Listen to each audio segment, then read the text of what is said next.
안녕하세요. 나이브입니다.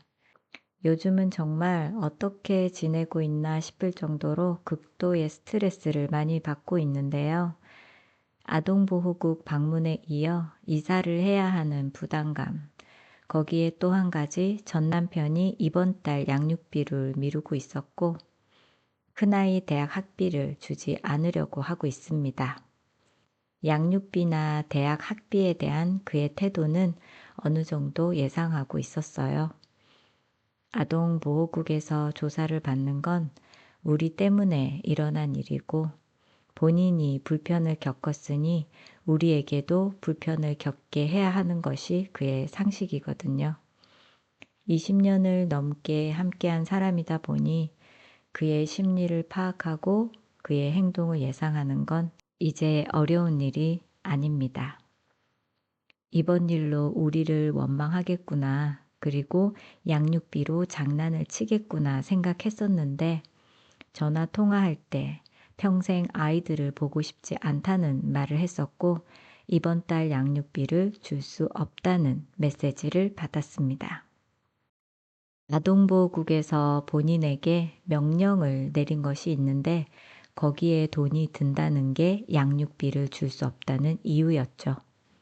너희 때문에 생긴 소비이니 내 돈 말고 너희들에게 줄 돈으로 해결하겠다는 게 그의 속마음입니다.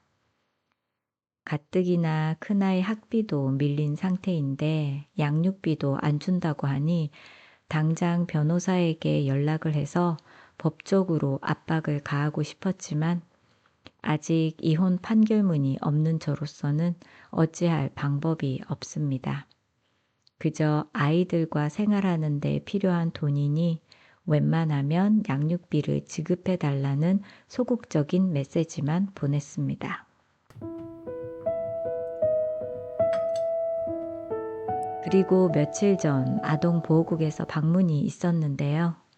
이번엔 집안 여기저기 살피지는 않았고 아이들을 먼저 면담하고 저와 둘이 이야기를 나누었습니다. 그 사람이 하는 말이 이번이 마지막 방문이 될 거라고 하더라고요. 관찰해 본 결과 아이들이 안전하게 지내고 있다는 것이 증명이 되어서 조사는 여기서 끝이 나지만 아이가 겪었을 상처를 치유하기 위해 심리 상담을 받아야 한다고 하더라고요. 그 자리에서 심리 상담사와 예약을 잡았고 이제 본인이 할 일은 다 끝났다고 했습니다. 뭐 궁금한 것이 있냐고 하길래 아이들 아빠는 어떻게 되는 거냐고 물었어요. 자세히 이야기를 해줄 순 없지만 그에게는 몇 가지 단계가 더 남았다고 했습니다. 아마 아이에게 했던 행동들이 폭력적이라는 결론이 난 모양이에요. 그에게 남아있다는 몇 가지 단계가 혹시 돈이 들어가는 거냐고 제가 물었고 그 사람의 대답은 돈이 들지 않는다였습니다. 전 남편은 이 와중에도 또 저를 속인 거죠. 어떻게 하면 돈을 안 줄 수 있을까 고민하지 않았을까요? 그리고 제가 솔직히 이야기를 했어요. 전 남편이 돈이 든다고 했고 그래서 이번 달 양육비를 안 주고 있다고요. 그 얘기를 듣더니 양육비는 아빠로서 당연히 책임져야 하는 부분이지 상황에 따라 주고 안 주고 그러는 게 아니라고 흥분을 하더라고요.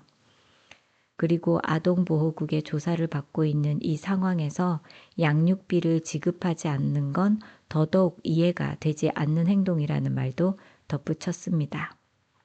그렇겠죠. 다른 일도 아니고 아동 관련 조사를 받고 있는 이 시점에 양육비를 안 준다니 그건 본인에게 충분히 불리하게 작용될 텐데 말이죠.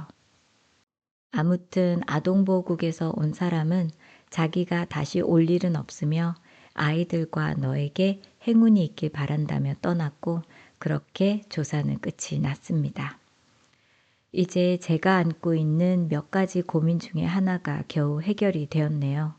물론 앞으로 이사 문제며 제 건강 문제, 또 경제적 문제들이 남아있지만 하나씩 해결해 나가 보려고요.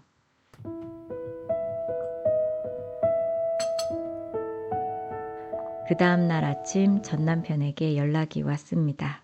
이번 달 양육비 우체통에 넣어놨다. 나는 앞으로 교육을 받으러 다녀야 되는데 힘이 드네 라고 왔더라고요.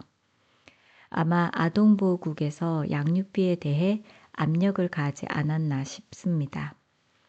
역시 공권력이 무섭긴 무서운가 보다 생각하면서 무슨 교육을 받으러 다니냐고 물었더니 부모 교육을 받으라는 명령을 받았답니다. 저는 남편이 받아야 하는 교육이 분노 조절 관련인가 생각했었는데 예상 밖의 단어가 나와서 사실 좀 놀랐어요. 늘 아이들보단 본인이 우선이었고 화가 나면 남의 자식 대하듯 하던 사람. 일이 잘 풀리지 않을 땐 가정의 문제라고 화풀이를 하던 사람이 부모 교육이라는 걸 받는다니 좀 이상하더라고요. 너무 늦은 것 같지만 지금이라도 그런 교육을 받는 게 다행일까? 아이들과 살면서 그런 교육을 받을 기회가 있었으면 어땠을까? 내가 진작에 시도라도 해봤으면 도움이 되었을까? 갑자기 이런저런 의문이 제 머릿속을 어지럽혔지만 그래도 소용없을 거라는 것이 저의 결론입니다. 이미 서로가 상처를 받을 대로 받고 가정이 깨진 후니까요. 그 사람이 변한다고 저는 생각하지 않습니다. 벌써 양육비로 저희에게 복수를 하고 있는 모습을 보니 변화는커녕 저희를 더 괴롭힐 거라는 생각이 들더라고요. 저에겐 따로 내려진 명령은 없었지만 이번 일로 생각이 바뀐 게 있습니다. 첫 번째는 그를 편하게 내버려 두고 싶지 않다는 마음인데요.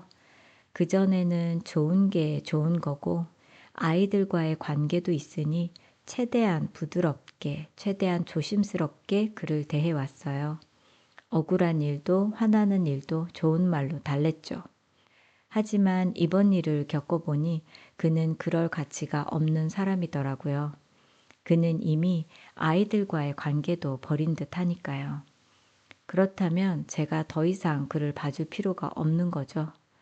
그래서 앞으로는 그가 지키지 않는 법적인 것들에 대해 더 적극적으로 싸울 생각입니다.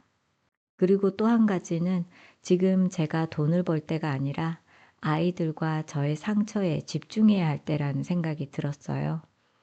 물론 경제적인 안정도 우리에게 너무 중요하지만 조금은 천천히 가보려고요.